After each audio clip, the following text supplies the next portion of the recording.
আসসালামু আলাইকুম রহমতুল্লাহ। DSM YouTube চ্যানেলের পক্ষ থেকে আপনাদের সকলকে জানাই আন্তরিক মোবারকবাদ।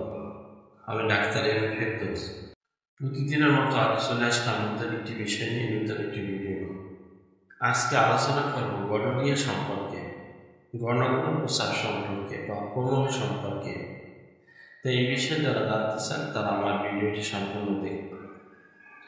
যারা আমার ভিডিওটি এখনো সাবস্ক্রাইব করেন নাই, তারা আমার ভিডিওটি সাবস্ক্রাইব করে আমার পাশে থাকুন। আর যারা সাবস্ক্রাইব করেছেন তাদেরকে অসংখ্য ধন্যবাদ। প্রিয় দর্শক মণ্ডলী, গনোরিয়া কেন, গনোরিয়ার লক্ষণ কি, গনোরিয়া কেন বুঝবেন, কেমন গনোরিয়া হচ্ছে, গনোরিয়া কেন হয় এটি সম্পর্কে আমরা আগে দেখব।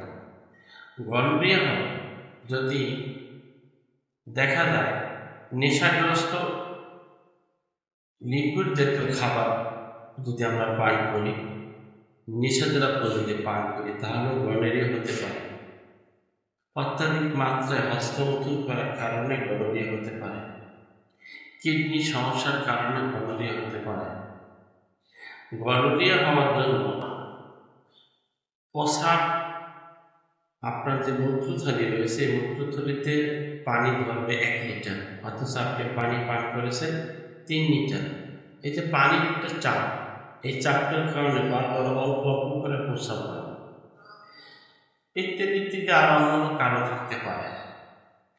এখন আমি বলবো গনোরিয়ার লক্ষণ কি। গনোরিয়ার লক্ষণ হচ্ছে প্রস্রাব করার সময় প্রস্রাবের রাস্তায় বীর্য দ্বারা আটকা থাকবে, লেপাবৃত থাকবে। প্রস্রাব করতে গেলে মনে হবে যেন কি যেন বেঁচে আছে।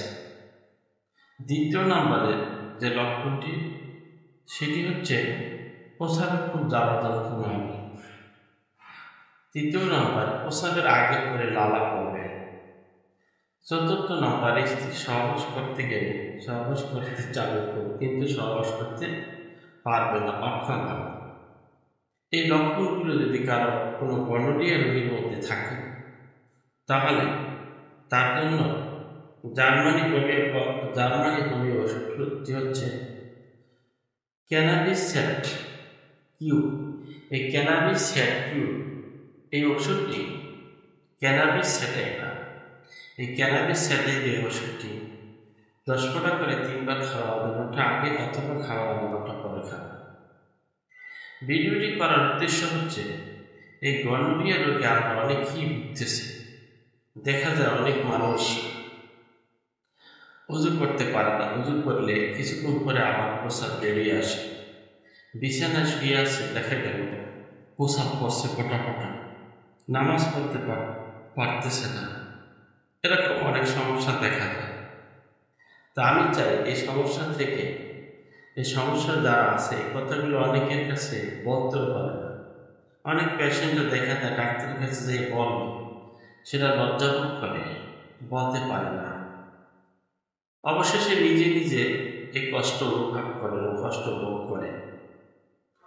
তো শেষে কি দাঁড়ালো, মুসলমান হিসেবে দেখা গেল নামাজ সে করতে পারলো না, কাপড় চুপড় পরিষ্কার রাখতে পারলো না, পাক রাখতে পারলো না। আমি চাই যাতে আপনি এই ভিডিওটা দেখে ওষুধগুলো কিনে খেয়ে আপনি নিজে সুস্থ হতে পারেন এবং পরিবারকে সুস্থ রাখতে পারেন। এটাই আমার উদ্দেশ্য। ভিডিওটি কেমন হলো আমাকে কমেন্টে জানিয়ে দিন। যদি ভালো লেগে থাকে তাহলে একটি লাইক দেবেন এবং বন্ধুদের সাথে শেয়ার করবেন। দেখা হবে পরবর্তী ভিডিওতে। ভালো থাকুন, সুস্থ থাকুন আর দেখতে থাকুন ডিএস হোমিও ইউটিউব চ্যানেল।